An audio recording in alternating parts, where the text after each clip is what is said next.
기도하심으로 6월 17일 엎드림 새벽 예배를 하나님께 드리겠습니다. 하나님, 이른 새벽 온라인으로 예배드리며 하루를 시작할 수 있도록 우리를 인도하여 주셔서 감사합니다. 오늘도 말씀과 기도를 통해 강팍하고 황폐한 우리들의 입술과 마음을 성령 하나님 새롭게 하여 주시옵소서. 언제나 다른 사람을 탓하고 환경을 탓하며 살아왔던 우리의 죄와 어리석음이 있다면 십자가 앞에 다 내어놓고 회개하는 시간이 되게 하여 주시고 정직한 영으로 우리를 새롭게 하여 주옵소서. 오늘 하루 거룩한 주일을 준비하며 나아가는 시간이 되게 하여 주시고 충만한 은혜 안에서 죄를 이기는 기쁨과 능력을 경험하는 하루가 되게 하옵소서. 감사드리며 예수님의 이름으로 기도드립니다. 아멘. 찬송가 436장 찬양하겠습니다.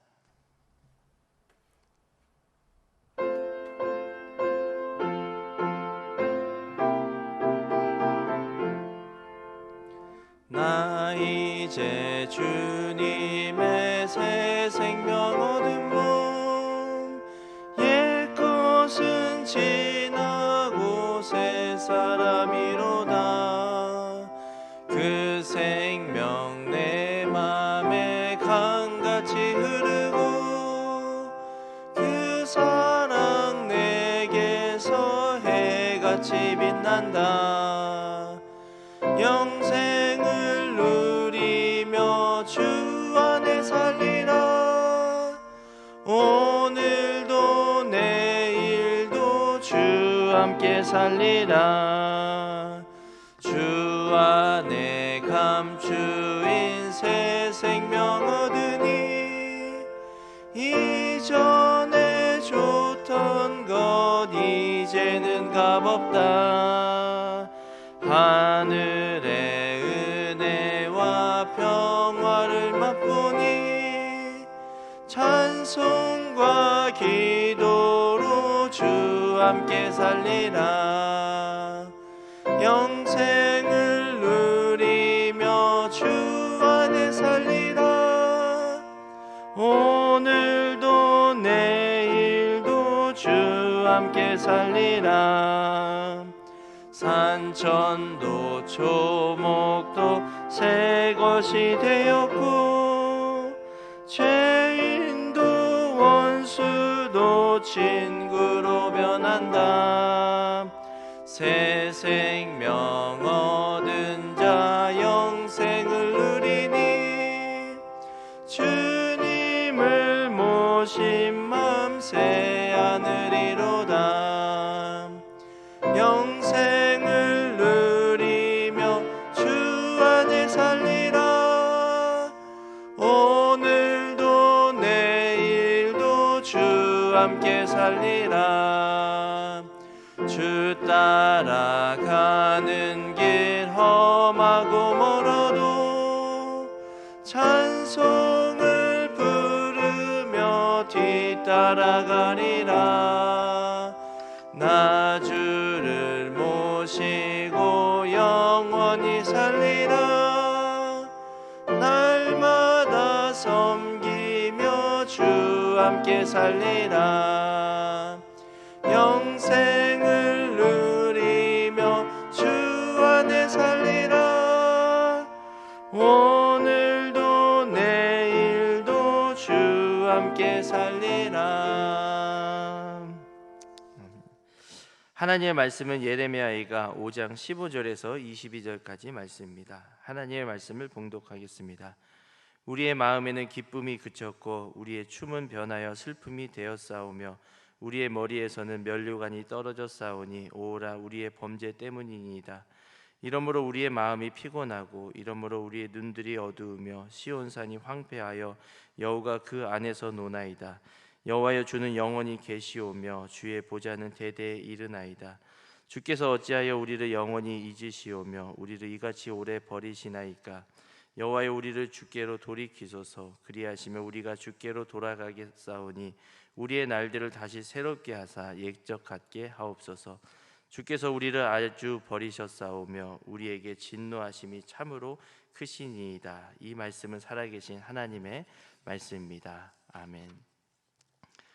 오늘은 예레미야의 마지막 본문입니다. 예레미야 애가는 1장 1절에서 2절까지 절망적인 탄식으로 시작되었습니다. 근데 오늘 본문 5장 21절과 22절을 보면 그런 탄식으로 시작하였지만 예레미야가 하나님께 소망을 두고 드리는 기도로 마치게 됩니다.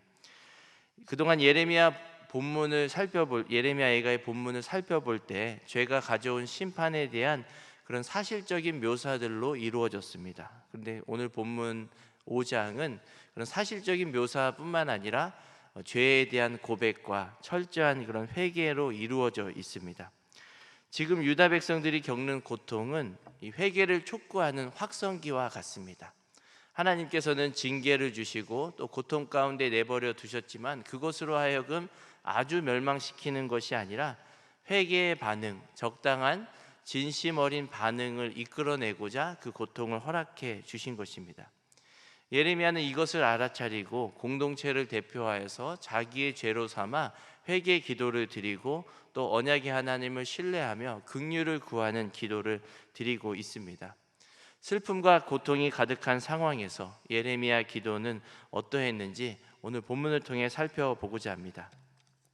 먼저 15절과 16절에 보면 우리의 마음에는 기쁨이 그쳤고 춤이 변하여 슬픔이 되고 면류관이 다 떨어져 버렸다라고 묘사합니다. 18절에 거룩하게 구별되고 신성해야 되는 시온산은 황폐해지고 이제는 사람이 사는 곳이 아니라 여우가 사는 곳, 여우의 소굴이 되었다라고 묘사해주고 있습니다.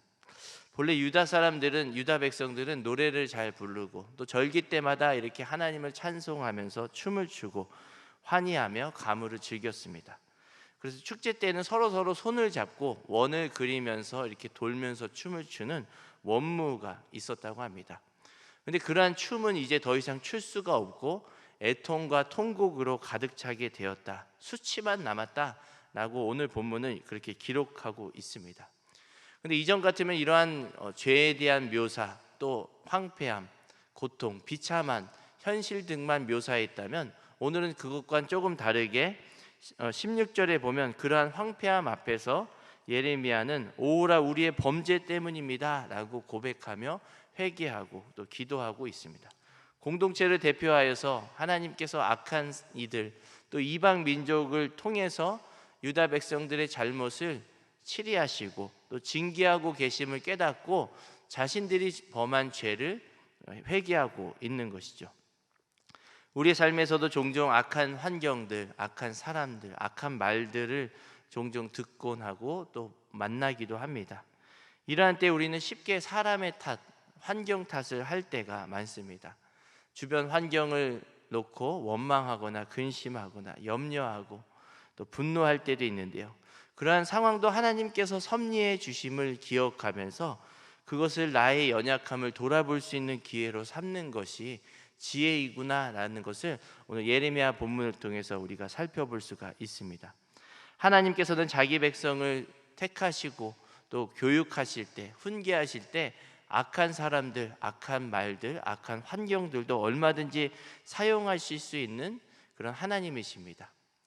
내게 주어진 악한 환경들, 나에게 불리한 환경들도 하나님이 우리를 골탕 먹이려고 주시는 것이 아니라 우리를 때로는 내가 행한 과거의 죄나 어리석음을 돌아볼 수 있는 징계의 수단으로 삼고 계신다는 것을 우리가 기억하며 그러한 것을 볼 수 있는 눈이 우리에게 구비되기를 간절히 소망합니다. 이런 하나님의 섭리를 깨닫는다면 악한 환경 속에서도 또 모진 사람들을 우리가 만난다고 할지라도 하나님의 섭리 앞에 하나님의 섭리하심에 우리의 삶을 드리며 우리가 깊은 또 평안함을 누릴 수가 있게 되는 것이죠. 어떤 CCM 가사 중에 그 어느 것 하나 주의 손길 안 미친 것 전혀 없네 라는 가사가 있습니다. 오신실 하신주라는 그런 CCM인데요. 아무리 악한 자들, 악한 일이 가득하다고 할지라도 하나님께서는 모든 것을 다스리고 계획하시는 분이십니다.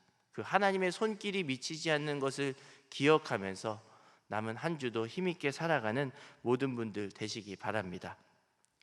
두 번째로 19절에서 22절 말씀을 보면 이제 예레미야 애가를 전체를 마치면서 드리는 마지막 간구와 기도의 내용을 살펴볼 수 있습니다. 예레미야는 하나님에 대한 신뢰를 담아서 유다 백성들의 삶을 놓고 하나님께 의탁하며 기도하고 있습니다. 이 기도의 근거는 그냥 기도하는 것이 아니라 하나님께서는 언약의 하나님, 신실한 하나님이시기 때문에 어찌 이 백성들을 그냥 내버려 두시겠습니까? 라고 하며 언약의 하나님 신실하심을 근거로 기도하고 있습니다. 19절과 20절에 보면 신실한 하나님이 어찌 자기 백성을 영원히 있거나 버리실 수 있겠습니까? 라고 예레미야는 기도 속에 탄식하며 탄원하며 기도하고 있습니다. 지금 저한 암담한 현실에 함몰되지 않고 눈에 보이진 않지만 신실하게 그 약속을 이루시는 하나님의 성품, 하나님의 뜻과 계획을 신뢰하며 자신의 현실을 하나님께 기도로 이렇게 올려드리고 있는 것이죠. 여러분, 우리의 삶에서도 언제나 이와 비슷한 상황에 놓일 때가 많습니다.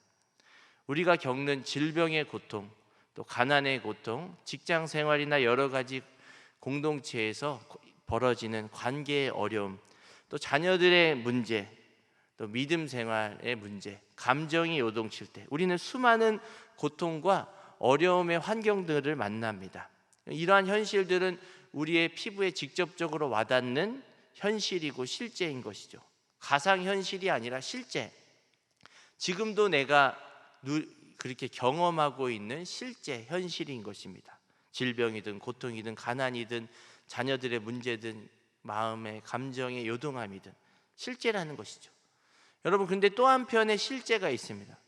또 다른 편에 실제 사실이 있는 것이죠. 그건 뭐냐면 하나님께서 우리와 동행하신다. 하나님이 우리를 사랑하신다. 하나님이 내 모든 환경을 아시고 그 모든 환경의 문제를 해결하실 수 있는 분이다 라는 이러한 사실도 무슨 소설이 아니고 가상현실이 아니고 실제라는 것이죠. 단순히 어떠한 느낌이나 감정이 아니라 어떤 사람의 정신적인 그런 의지가 아니라 실제 일어나고 있는 사실인 것입니다.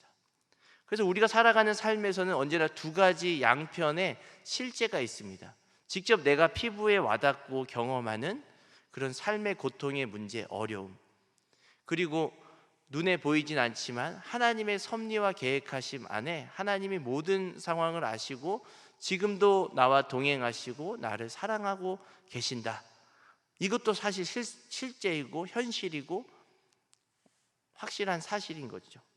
우리는 그런데 이런 두 가지 사실 중에 어떤 한편에 함몰되거나 어떤 한쪽만 치우쳐서 거기에 매몰되고 있습니까?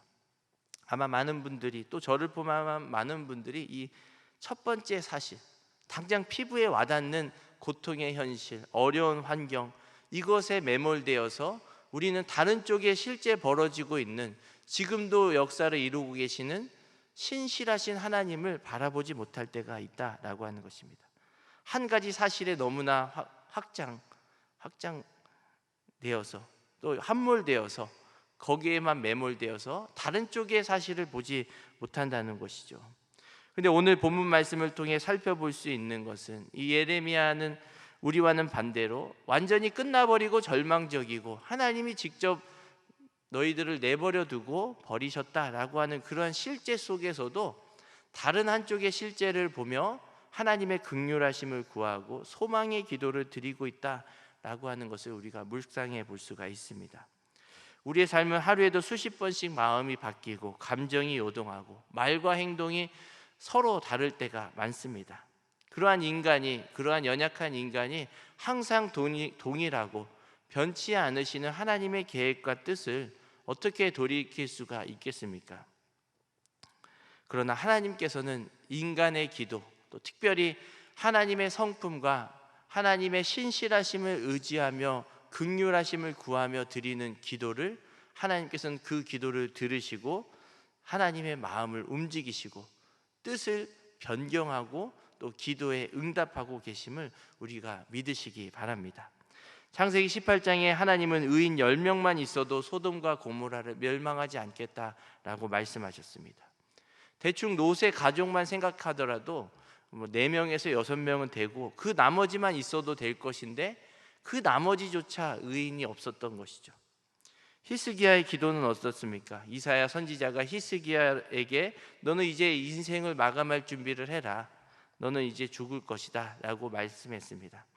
그럼에도 불구하고 그 말을 듣고 히스기야는 얼굴을 벽으로 향하여 하나님께 기도했습니다.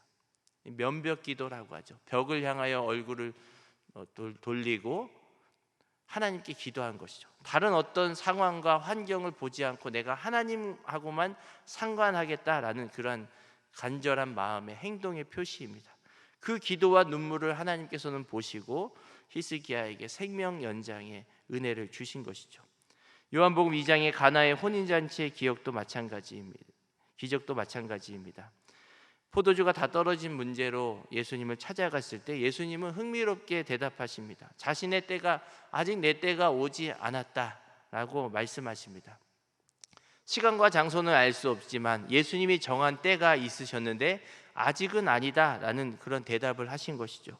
그럼에도 불구하고 마리아는 하인들에게 예수님께서 어떤 말을 하시든지 그대로 하라라고 명령했습니다. 마리아는 예수님이 문제를 해결하실 수 있는 분, 이 위기 상황을 극복하실 수 있는 분이시기 때문에 어떤 말씀을 하시든 그대로 순종해라 라고 확신에 찬 간구를 또 기도를 드리고 있는 것이죠. 마리아의 간구대로 예수님은 물이 변하여 포도주가 되게 하는 기적을 이루셨습니다. 예수님께서는 아직 내 때가 이르지 아니하였다라고 말씀하셨는데 마리아의 확신에 찬 간구가 예수님의 때를 변경할 수 있도록 이렇게 하나님께서는 은혜를 주신 것이죠. 여러분, 항상 변하지 않으시고 신실하신 하나님, 그 하나님께서 미리 정하신 것과 같은 하나님의 뜻과 계획을 우리가 어떻게 돌이킬 수가 있겠습니까? 그렇다고 이미 정해진 운명처럼 우리가 그냥 숙명론자, 운명론자와 같이 이것은 그냥 내 운명이다 라고 하며 아무것도 안 하고 손 놓고 있겠습니까? 그 사이에 그 둘 사이를 이어줄 수 있는 것이 바로 하나님의 긍휼하심을 구하고 언약의 하나님을 신뢰하며 드리는 기도라는 것입니다. 모든 것이 결정돼 버리고 다 끝날 것처럼 하나님의 말씀하셨다고 할지라도 우리는 그 상황에서도 기도로 하나님께 아뢰 수가 있는 것이죠. 하나님의 긍휼하심을 구하며 하나님께서 그렇게 정하셨을지라도 나는 여전히 하나님께 기도하리라 라고 나아갈 때 하나님께서는 혹여라도 그 계획을 변경하시고 또 아니면 다른 제2차의 다른 안으로 우리의 길을 인도해 주시는 것입니다. 하나님께서 무엇을 이루시든 그것은 하나님의 뜻에 있습니다. 어떤 계획을 확정하셨건 어떤 계획을 변경하셨건 우리는 알지 못합니다. 그러나 우리가 할 수 있는 것은 그 계획이 어떠할지라도 우리는 손 놓고 있을 것이 아니라 기도할 수 있다라고 하는 것이죠. 아무리 우리에게 확실한 은총이 준비되고 확실한 축복이 예비해질지라도 우리는 그것을 놓고도 기도할 수 있는 것입니다. 상황이 어떻게 돌아가든 관계없이 사람 따라 환경 따라 기도하는 것이 아니라 사람과 환경이 어떻게 돌아가든 관계없이 기도를 먼저 하는 우리 모두가 되었으면 좋겠습니다. 사람을 따라서 환경을 따라서 미리 짐짓 기도를 먼저 중단하는 어리석음이 우리에게 없기를 간절히 소망합니다. 오늘 말씀을 통해 절망적인 상황에서도 그것을 눈앞에 두고서도 또 다른 실제를 바라보며 하나님의 긍휼하심을 구하였던 예레미야와 같이 오늘도 신실하신 하나님 앞에 우리의 모든 환경에 함몰되지 않고 또 다른 편의 실제인 살아계신 하나님, 나를 사랑하시고 나와 동행하시는 하나님, 이 실제를 붙잡고 간절히 기도의 자리로 나아가는 모든 분들 되시기 바랍니다. 기도하겠습니다. 하나님, 그동안 예레미야가 말씀을 통해 우리에게 귀한 은혜들을 허락하여 주셔서 감사합니다. 언제나 옳은 길로 인도하시는 하나님의 말씀을 떠난 삶이 언제나 얼마나 비참한지를 예레미야 말씀을 통해 다시금 깨닫습니다. 수많은 선택 앞에 나의 이익과 다른 사람의 시선, 여러 가지 유리한 환경들을 셈하기 이전에 주님이 기뻐하시는 길이 무엇인지를 언제나 생각하며 선택하는 믿음과 지혜가 우리 모두에게 있게 하여 주옵소서. 고은 원로 목사님과 사모님의 건강을 언제나 지켜주시고 원로 목사님의 말씀과 기도를 통해 꺼져가는 한국교회의 등불을 밝히게 하여 주옵소서. 잠들어 있는 목회자와 성도들을 깨우는 삶을 살아가실 수 있도록 말씀의 권능을 더하여 주옵소서. 안식월에 휴식을 취하고 계시는 허연 담임 목사님께 하나님이 주시는 깊은 평안함을 누리게 하여 주옵소서. 지쳐있는 몸과 마음이 재충전되는 시간이 되게 하여 주시고, 하반기 교회의 여러 가지 방향을 놓고 기도하며 구상하는 시간도 되게 인도하여 주옵소서. 다음 세대 여름 성경학교와 여름 수련회, 청소년부 일본 비전 트립, 청년부 수련회 등 모든 프로그램 가운데 기도와 헌신으로 잘 준비되게 하여 주시옵소서. 오늘도 온라인으로 예배 드리며 여러 가지 모양으로 드린 손길들을 축복하여 주시고, 드린 손길 위에 다함이 없는 은총을 내려 주옵소서.